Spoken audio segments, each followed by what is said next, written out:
Welcome back to the Meeple Marathon. Today we're going to be talking about my top 10 games so far of 2021. Now, I considered having a small list of games at the beginning of this that were, games that like Kickstarter games that I would have expected to have in my hands by now that I'm hoping are going to make a top 10 list by the end of the year. But I figured there's actually so many because of the COVID slowing things down and then this shipping crisis and everything else that I could actually create an entire list of remaining games of the year that I'm excited about. So stay tuned for that coming up very soon.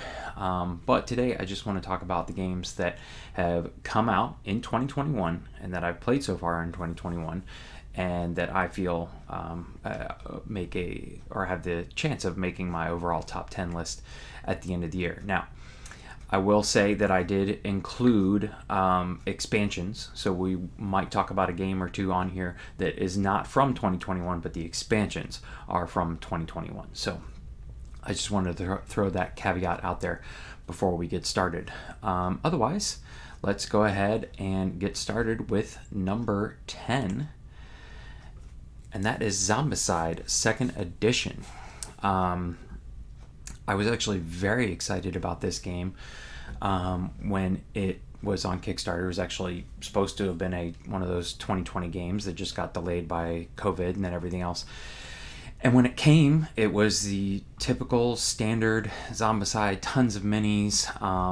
The daily unlocks were really fun. Here you can see, here's some guy that has done an excellent job of painting up a bunch of the miniatures and things like that. So as far as the quality of the game, there was nothing to be disappointed about. I just felt like I'd been here and done that with Zombicide before. There wasn't really enough change, in my opinion, in the 2nd edition to warrant me really wanting to play this any given day over Black Plague and Green Horde, which is my preferred version of Zombicide. I think mainly just because of the theme, but also it's the first iteration of Zombicide I had, so it's the one I've invested the most in painting wise and getting extras. Obviously with this one I had kind of gone all in, but ended up turning around and selling my copy pretty quickly. So if this was truly your first iteration into Zombicide, then I would say go for it. But if you prefer a particular theme, one versus the other, you may prefer the more fantasy medieval theme, or maybe the space theme, or even now the Western theme that's going to be coming out either later this year or next year. For those of you not familiar with Zombicide, it is essentially a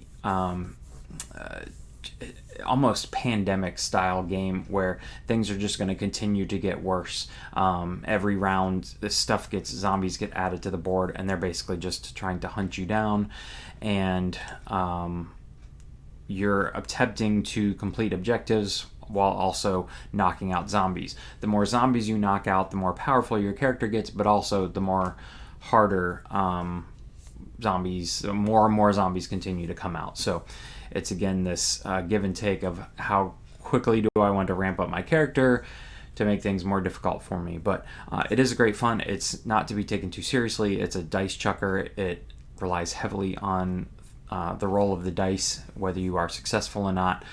So for some people, that's just not their bag. But I personally really enjoy the Zombicide franchise. I just didn't feel like 2nd edition was enough for me to warrant owning 2 copies. And at the end of the day, when I sat down and thought about it, I was like, I really just appreciate the theme and what I already have invested in Black Plague and Green Horde. So that is my number 10, Zombicide 2nd Edition. For number 9, I have Tiny Epic Pirates. This is one of Scott Alms's Tiny Epic games. Pretty standard for their Tiny Epic line. What they're trying to do here is give you the play experience of a full big box game, but in a small package, smaller than a shoebox size package if you're not familiar with any of the Tiny Epic games. The Tiny Epic line covers a lot of themes, so it's not surprising that Pirates came out here eventually. I thought the game was fine. The solo mode was fine. There's just nothing really about this game that truly like blew me away. I was a little disappointed in the ship miniatures. They felt very cheap to me. And other than that, everything was perfectly fine. The solo AI had some question marks about it as to whether there was a way to really kind of meta the game and win every time. And so I had a lot of fun playing the game early on. And then really just it just has kind of sat on my shelf since. There's nothing about it like Tiny Epic Quest that makes me want to, or Tiny Epic Galaxies that makes me want to, I could really use some Tiny Epic Pirates. So we'll see. I do need to give this one a second chance just to see if it's worth keeping on my shelf or not.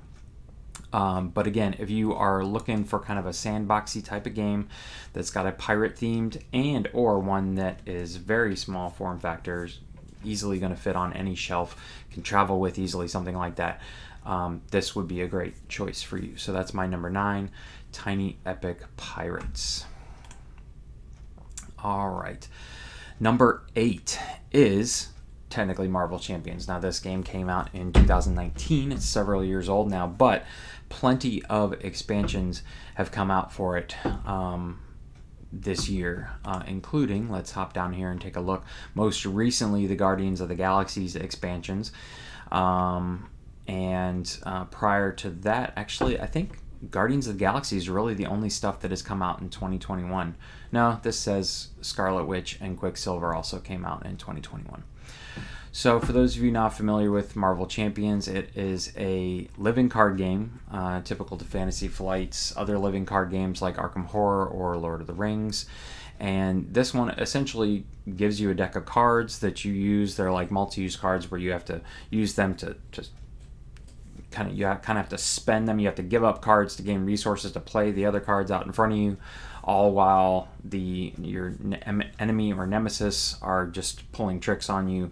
It's got a really neat mechanic where you can flip back and forth between alter ego mode and hero mode. But it's all cards. It's great card play. And this, in years past, has been my number 1 game. I've kind of slowed on it a little bit. I think there was a little bit of fatigue and I think a lot of this was due to COVID and the shipping crisis, but Fantasy Flight had this period where they weren't releasing anything, and then they were releasing 2 a month, 3 or 4 in 2 months. And so I have Gamora, I have Star-Lord sitting on my shelf. I never did finish the Galaxy's Most Wanted campaign. I think what happened is I got to Galaxy's Most Wanted and Rocket Raccoon and Groot just didn't quite do it for me. I just wasn't quite excited about that gameplay, and this campaign kicked my tail. And so I've kind of slowed on it since then. I was basically every month pulling this game out and playing it several times. But ever since early 2021, it has not come off my shelf. So it's still a great game. Still my preferred living card game from Fantasy Flight. I love the fact that I can just open up one of the expansion blister packs of heroes and immediately start playing with it. I don't do any deck building with this game like I do in Lord of the Rings. Lord of the Rings, I feel like I have to create the perfect deck to beat a specific scenario, whereas this one, most heroes, if I play right, can get through most of the scenarios, which are essentially the boss battles. So if you're looking for something that is hero themed, the base game provides a lot of great gameplay, but then there are so many expansions.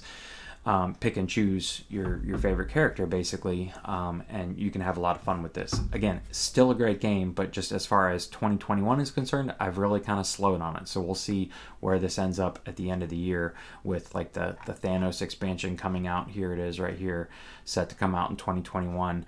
And another Hood scenario pack. I think that's also what I need, is that it's been too many hero packs, and I need a new scenario pack. I need a new villain coming out.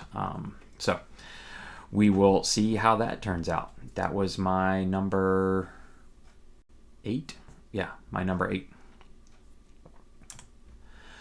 All right, coming in at number 7, right? 7, 6, 5, 4, Yeah. Coming in at number 7 is Adventure Tactics Domains Tower. This is one that I had followed the Kickstarter. I went in for $1. At the end of the day, I decided not to back it on Kickstarter. I just didn't feel like there was really going to be enough there. The tactical gameplay on the board seemed very light.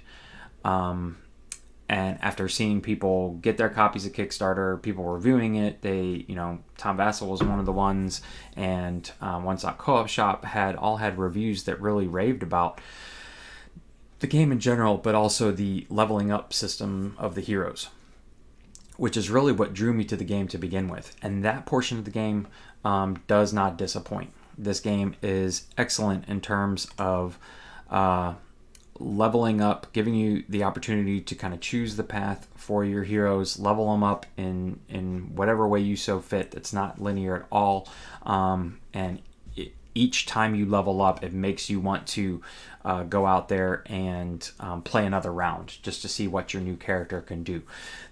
Like I said, the tactical element of the skirmishes is very dry. The boards are very dry. It's just basically whatever it is, 10 by 10 squares, grids with very little scenery and stuff on.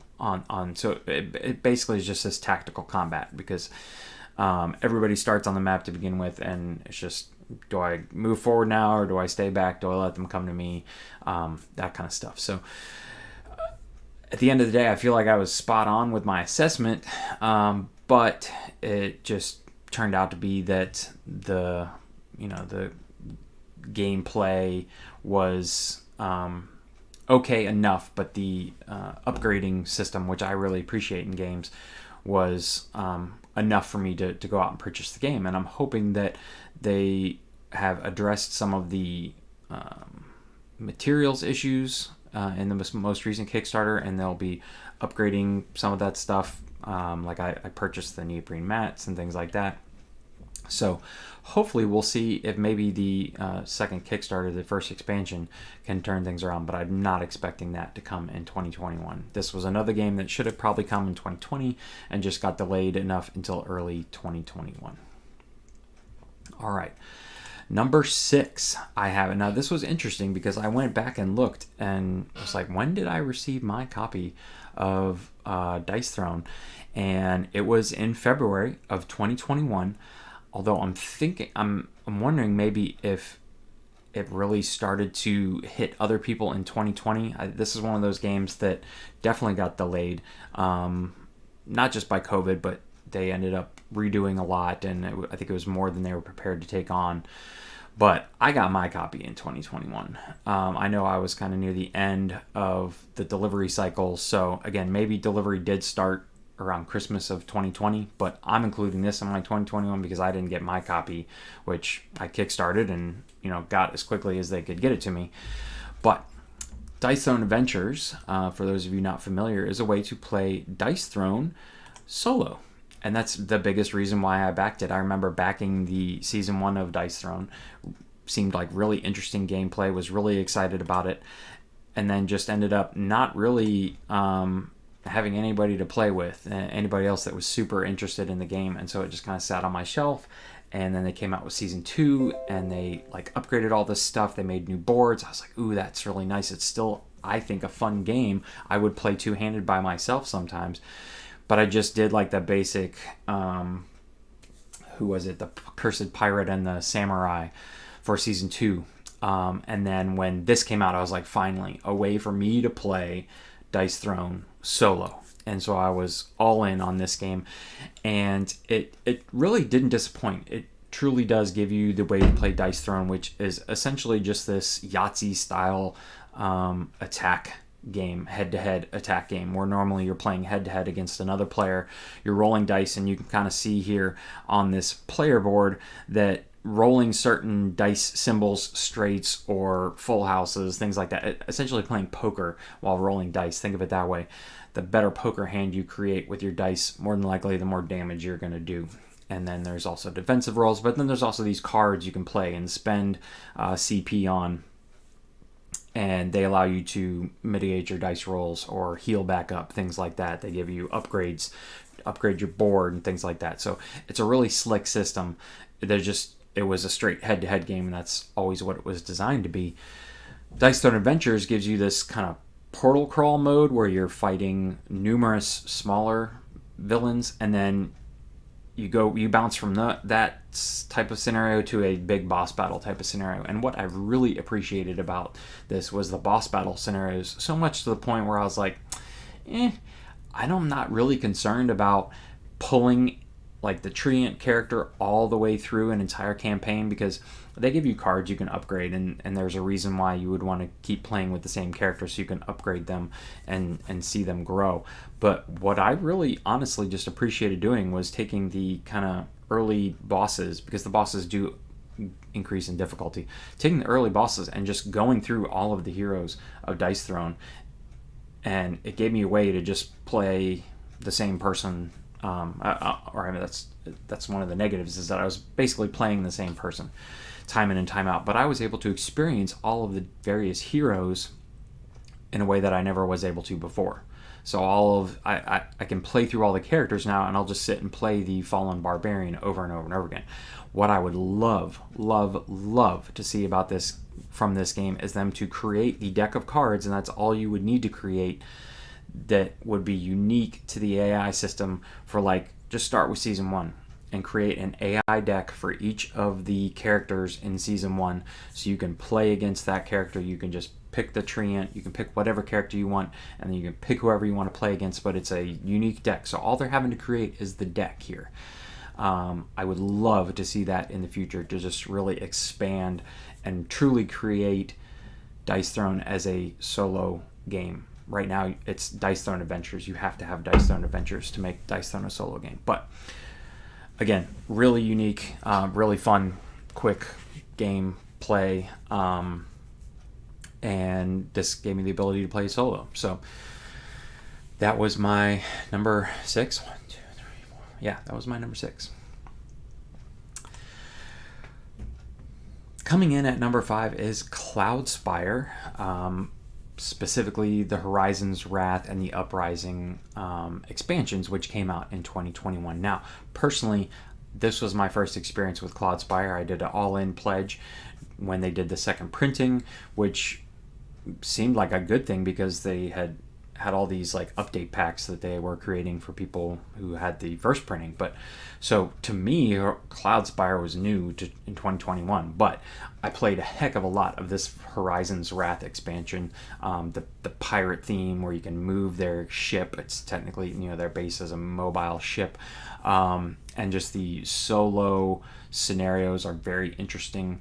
But just in general, this is a big game. It's a heavy game, literally, both in the sense that it's a ton of heavy chips and cards and neoprene, but also it's a very complex game. It takes you a while to learn what your faction can do and get really good at your faction. But then playing solo, you have to understand the AI faction enough to be able to do the things that the Automa is meant to do, and play out each little faction's minions properly. So there is a lot to this, which is probably why it's not higher up on my list, because it really does become this puzzle. The solo aspects, especially, I feel like there is, that perfect way to win, very akin to a lot of the, like Angry Birds style app games, where, okay, you need to go out there and you need to get all your eggs back, or knock out all the pigs. I think it's what Angry Birds was. But if you can do it with like one bird, you get 3 stars. If you can do it with just 2 birds, you get 2 stars. And if it takes you all 5 birds, you get 1 star. Well, that's kind of the way these solo things work, is that there's 3 objectives, and usually one of them is pretty obtainable, but I find myself playing through, even if I've obtained one objective, playing through over and over again until I have perfected my strategy. And that's what's nice about it, is that since it is like this Automa run, the Automa and your minions are kind of on rails to a degree. You can kind of plan out, oh, well, I know that they're going to end up here on their turn, and I'm going to end up here, and it's there's no dice rolling, it's just straight stats versus stats. So figuring out that puzzle has been an excellent experience. So if you are into something with amazing production quality, and you're looking for something that has that MOBA style approach to it, but really at the end of the day is just kind of a puzzle for the solo players, or I hear it's a great head-to-head game similar to Dice Throne, but again, I play most of my games solo. This would be a great choice for you. So that was my number 5, Cloudspire. All right, my number 4 is another game that came out in 2020. That's Lost Ruins of Arnak, and I was very high on Lost Ruins of Arnak in 2020. It's this combination of worker placement / deck building game. It's very quick, very tight. You only have 2 workers ever, and your deck does not become huge and bloated. But when this expansion came out, and it is a free to either print and play expansion or play via their web app, I was blown away. And I don't think I will ever play Lost Ruins of Arnak again. We'll see with the new expansion coming out, which I'm also very excited about. But I don't think I will ever play Lost Ruins of Arnak again without just playing through the 5 missions of the search for Professor Coutil. So I'm trying to find a picture, but I don't see one here. These are all much more thematically done. People are trying to get fancy with their pictures, but it changed up the scenario and the way the game started or looked when it started enough, and maybe added a second or third rule. But other than that, the standard gameplay did not change, but it changed everything just enough that each of the 5 different scenarios really were very unique and gave so much new life to this game. I actually used the other side of the board twice, and here you can see somebody has printed everything out, but I don't see why you wouldn't just use the free web application. I just brought it up on my iPad and had it sitting in front of me, and it gives you a little bit of theme music, and here you can see kind of a screenshot of it. But this was already a great game. Pretty high production value. I wish that they had gone with the little plastic bits for the compasses and the coins, but other than that, everything else is these really nice 3D made bits, which just add to the immersion of the game. The artwork is amazing. So if you are looking for, are looking for like a light worker placement game or a light deck building game, or if you're interested in checking out one of these hybrid games, which I have really been appreciating, check out Lost Ruins of Arnak. But give the game a try first. Try out the game first, but then as soon as you've got a handle on the game, if you are a solo player, check out this expansion, because it just blew me out of the water. I was so enamored with this. I basically knocked it out in like 2 nights, all 5 scenarios. Didn't leave my table until I was done with it. That was my number 4. At number 3, I have Marvel United again. This is another one that technically the base game came out in 2020. This was a big fuss over, it hitting Walmart early, and, we're seeing this. This isn't the first time we're going to talk about this. But really, the game was intended to be a 2021 release that kind of pushed out the base game box early to get it on the shelves at Walmart, but then they gave backers a chance to get their base box early as well.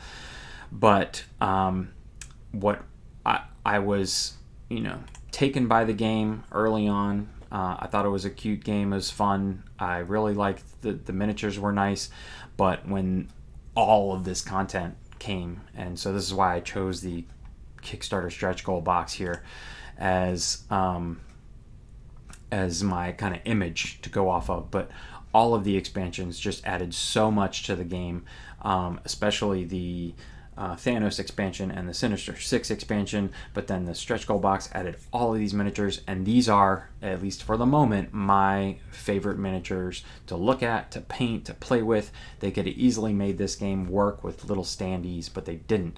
They went above and beyond, made it a Kickstarter, and made it a higher price point. But the base box at Walmart is down to like $20-$25 now. It's a really good deal for some super quality miniatures.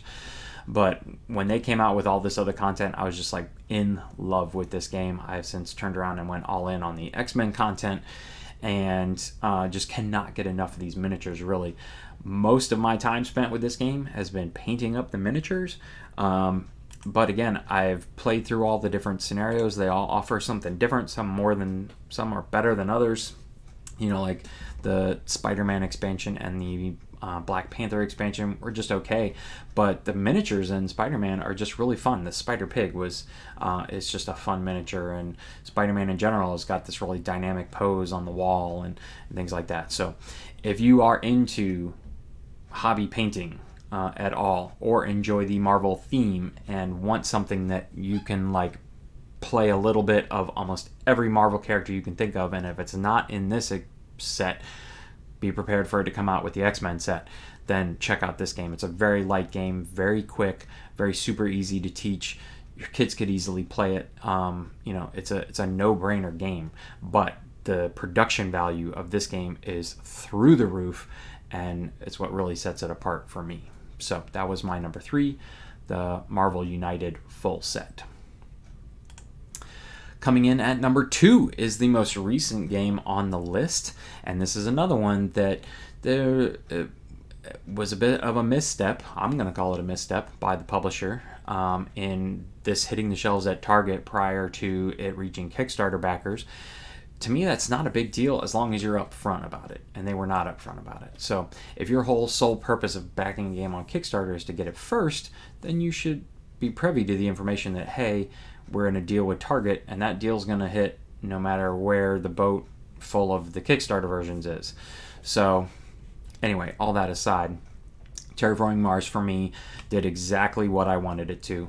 It took Terraforming Mars, it shrunk it down into a more condensed version of the game, a smaller footprint, faster play, and the things like dual layer player boards and the resource caddies that came with the Kickstarter version.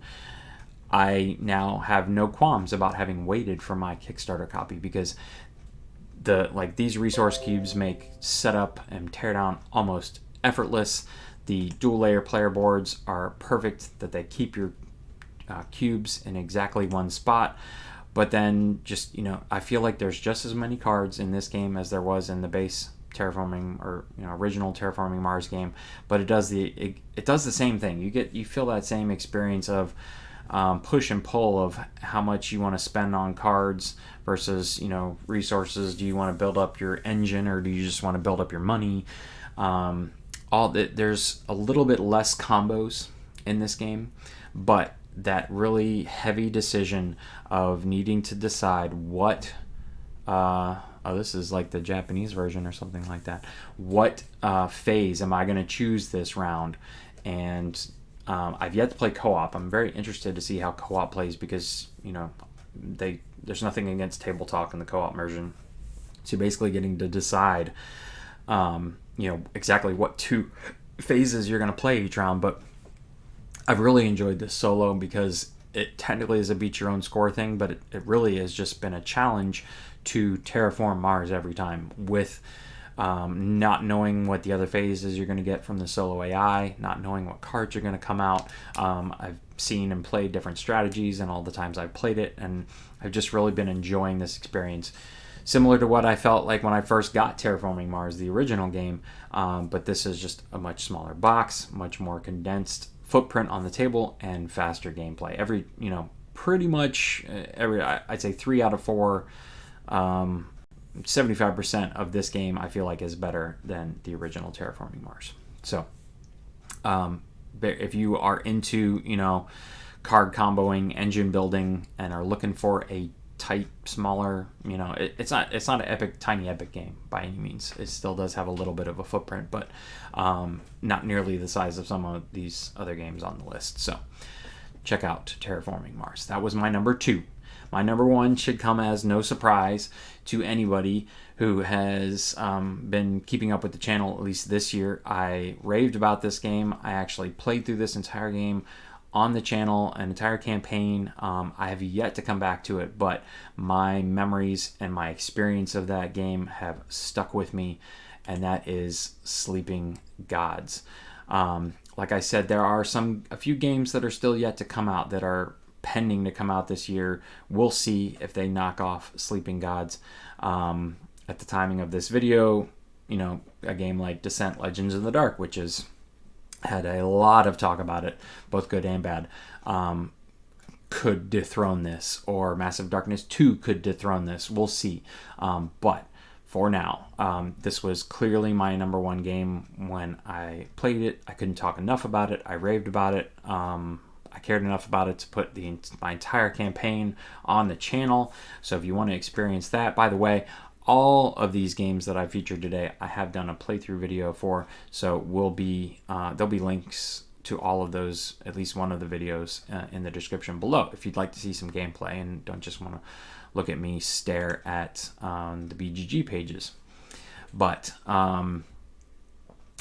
this is as close as I've ever gotten in a board game to like a open world exploration. Truly can go anywhere, run into any narrative. There's like, I don't know, 16 different ways you can end the game, 16 different endings, which makes you truly think in the back of your mind while you're playing, I will come back and play this again someday, and I hope to. I just have been very busy with so much other stuff, but the way the combat is very unique in this game, but the story is just there. The experiences that you're gonna, it's as if it's this mixture of watching a movie, playing an RPG exploration video game, and the tactile feel of playing a board game. All of that mixed together is the type of experience I got from Sleeping Gods. So, yeah, that is my top 10 so far of 2021. If you enjoyed this video, please consider giving it a thumbs up.